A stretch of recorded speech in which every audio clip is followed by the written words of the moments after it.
Hey everyone, welcome to Biblical Proportions, where we have Bible verse explained of the day. Today we explain Bible verse Hebrews 20 pam. Let's get into it. Hebrews 20 pam. God brought again from the dead our Lord Jesus, the great shepherd of the sheep, by the blood of the eternal covenant. What's always struck me as interesting about this text is the way this eternal covenant seems to be instrumental in the resurrection of Christ. What is this eternal covenant? I think we can say with confidence that it is the same covenant from Jeremiah 31:31 that is called the newer in 32:40 the everlasting covenant.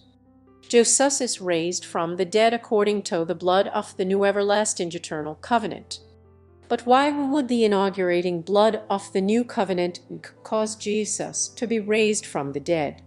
What is it about this covenant that entails his resurrection? Well, in Jeremiah 31:30 onif and 32:40 as well as other places we see they talked about there is a strong connection between the inauguration of thing and the return of God's people from exile. Notice that the author of Hebrews hints at this return from exile connection by calling Jesus the shepherd of the sheep. But why is it significant that the is associated with the return from exile?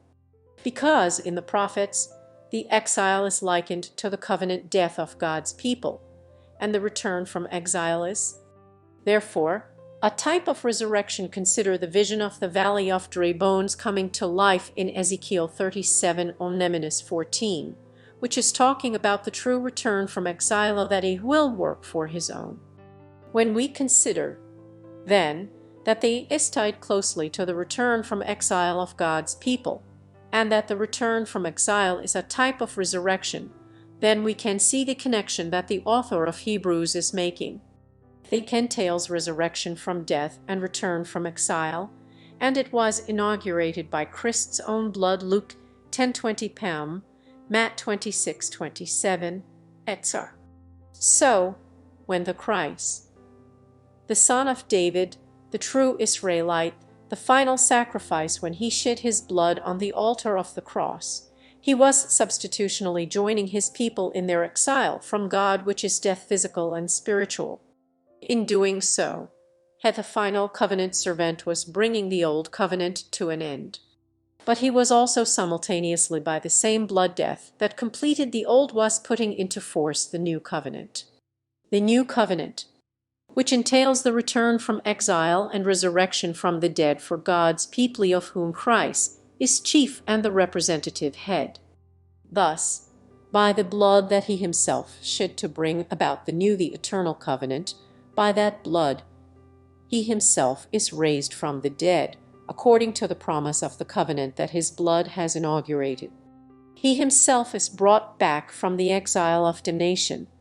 Christ is the first and foremost beneficiary of the new covenant promises.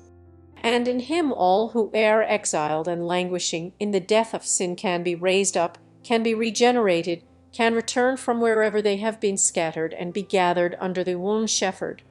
A shepherd who, having saved them from spiritual exile and death, will see them through physical death as well and bring them into the green pastures and still waters of tree and joy.